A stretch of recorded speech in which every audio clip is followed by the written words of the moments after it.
Hi chefs, today we're in the kitchen making a really classic, very hearty and filling dish that is normally not vegan. It's called chicken parmesan and it's famous the world over. It's filling because it has delicious marinara sauce on it, which we're going to make ourselves. Then we're making a seitan of chicken, and then we are going to be topping it off with, of course, our friends from Violife and UPFIELD. We're going to be using their mozzarella and some of their Parmesan cheese.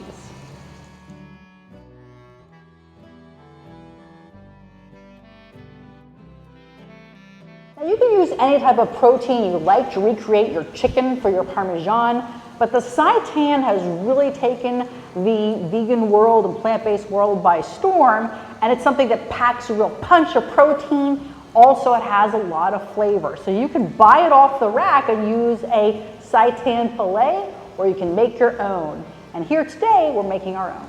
Now, in order to make your own seitan, you do need Vital Wheat gluten, and then you need to put some good savory seasonings in here. So these are seasonings that are really commonly found in chicken. Think of things like thyme and sage and garlic powder. And there's a little bit of oregano in there. We also have a little bit of nutritional yeast and salt.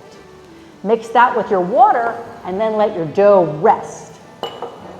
After you let it rest, then you want to make shapes that are about the size of a traditional chicken breast and then pop it in a steamer. Here you can see I have our steaming basket as well as our fillets. Each one, like I mentioned, was put into a foil pouch. Now it's much easier to steam these than it is to boil them, but if you can only boil them, that's fine.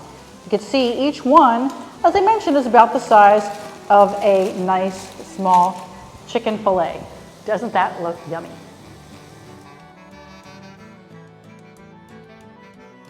Now for your tomato sauce or your marinara sauce, it's time to channel your inner grandma, your nonna from Italy, wherever you can bring out your famous family recipe. Here we're going to be starting off. I have an oregano infused olive oil to really start a punch of flavor. And then I'm just sauteing off some red onion with some carrots and a little bit of celery, which will be a base for our marinara. I'm also going to pop in some thyme and oregano, which I love. And then oftentimes a base of a lot of marinaras is actually pork. So these are seasonings that are often paired with pork. Things like smoked paprika, a little bit of brown sugar, garlic. And I'm going to mix that up. And then to that, I'm going to be adding passata as well as tomato paste.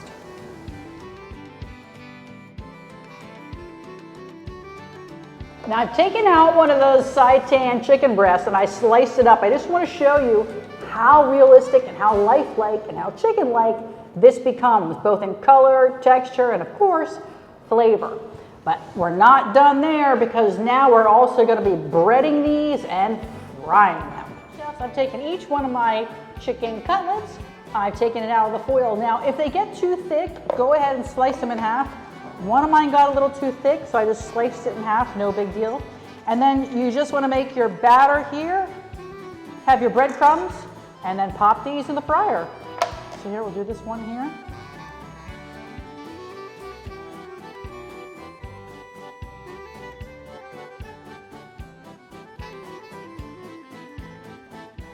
So now we're just taking these fillets out of the fryer, and look how gorgeous and golden brown those are.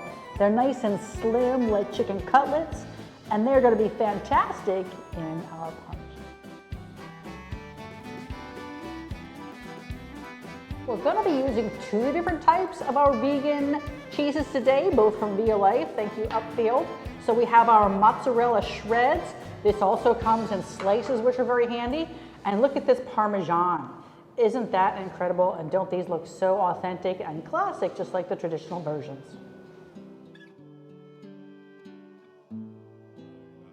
So you just want to take some of your marinara sauce, pop this on the bottom.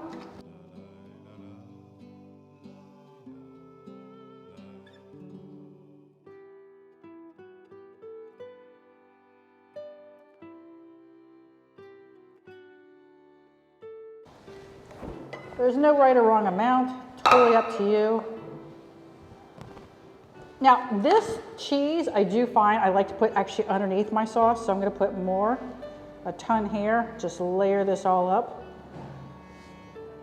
It's going to do really well when it's underneath the sauce. I like it better there. I've tried it both ways. You can put a little bit more on the very top, but we're going to do most of it under the sauce. All right. And then we're going to... Now we've just taken this out of the oven. Doesn't that look fantastic? I did stick it under the broiler just a little bit, and now I do want to finish it off with just a little bit of fresh parsley for some color. And now it's time to cut.